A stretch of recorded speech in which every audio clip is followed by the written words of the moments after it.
Welcome back, fans and friends, for this upcoming video. I have two, but I will start with the one first. They will be Shelby Cobras. One's a 427 and one is powered by the 428. So the first one I'm going to cover is this one by Jada. I've covered one other Jada, the King of the Road Mustang 2008.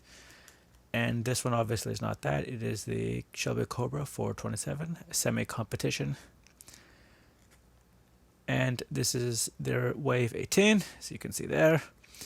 And these, despite their age, I don't see them on the shelves anymore. I don't know if they've continued to pursue this series or they're just really hard to find. They don't ship them out. I would have loved this one. Never saw it. This one's coming up soon. This one obviously I have done and just named. And speaking of how I've come to accept Chevelle's Camaro, I don't remember seeing it. And obviously this one here is this one here. And as we can see, it's very similar. I've brought this up before to GL Muscle. They've done pretty much the same sort of layout, and the Carroll Shelby's there, GM and Ford. Because pretty much other than Chevrolet, Shelby, and Ford, there's nothing else. There's no Chrysler product on this series. So there you see it down the bottom right, the big Jada Toys 2015 in California, City of Industry, and obviously made in China. And so there we have all of the relevant pertinent information. And just a heads up, if you intend to keep this on a shelf, look what's happened after 10 years of keeping it on the ground. This plastic has obviously started to bend because it is simply plastic. It is not metal. It is not made. Well, it's better than having it open. M2 could learn a thing or two about keeping things entirely in plastic. I'm just going to go ahead and open this because that's what this channel is for.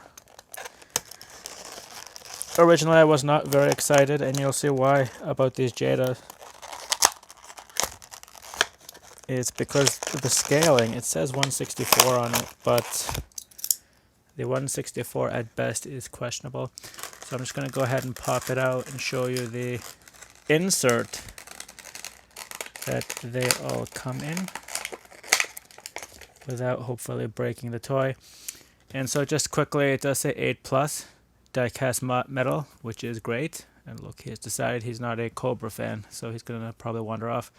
There's Jada again. I don't know what the stop sign in the top left means. Perhaps do not stop. I don't know. Or perhaps it's just the bolts, because I see them on all the corners. So they want to imitate that bolted in experience.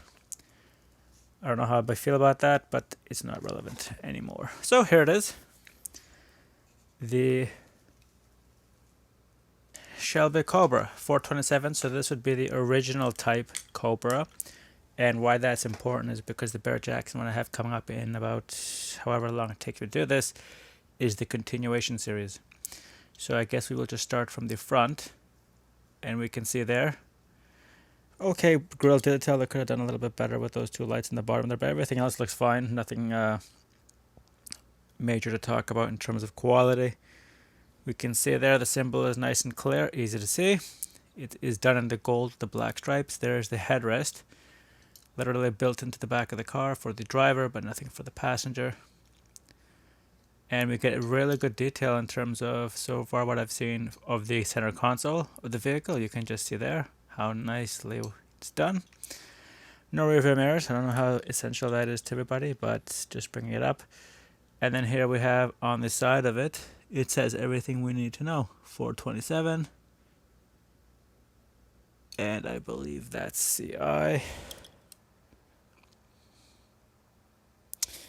Yeah, Ford. 427 Ford FE. And another interesting note, just heading to the back of the vehicle. Cover that, and you see the exit for the thing. There's the I thought it was running boards, but it's in fact the exhaust from the engine. We go to the back, and it just says Bigtime Muscle on that, which I think is great. Instead of a rear license plate, this is the semi-competition models. No, sorry. Yes, it is correct. The semi-competition model. So technically, if it's going to be used for racing, then it doesn't need license plates. But if it want to drive on the road, you're going to need it for sure. And so there we go again. 427 from Ford. So, just the back quickly, we've already covered, and the one reason I didn't like these cars that I brought up with the King of the Road is I don't like these super large rear wheels. I do like the matte black. I do like the fact that it will come apart and you can probably exchange different parts of it for different other parts with other cars, but that's not really essential. Other than that, we're going to find out how well it rolls. You can just see an issue with the wheels there at the top, but it is rather easy to fix. Takes 2 seconds to push the tires up. And what it says in the bottom here is 1965 Shelby Cobra 427 S-C, semi-competition, used on a license. You have Jada Toys, its serial number, its production number. So they produce approximately, I'm thinking 100,000, but I'm not sure. And the 1/64 scale. So Jada Toys, they're just doing it again. The scale where it's made and its UPC serial number. There's the drive shaft, the differential for the cars, and nothing in the front there. And you can see the 2 screws. I'm not going to take this apart because I'm not going to take it apart. But there we have it. The Shelby Shelby Cobra 427 SC stands for semi-competition. There's the gas cap. Failed to point it out earlier. Opposite of where the driver would sit. So it's just one of those things. And then I'm going to give it its roll test. No roll and no wobble, so that's good. So there we have it, fans and friends. Shelby Cobra 427 S-C. This is Thomas from Toronto. Thank you for watching, and till the next one.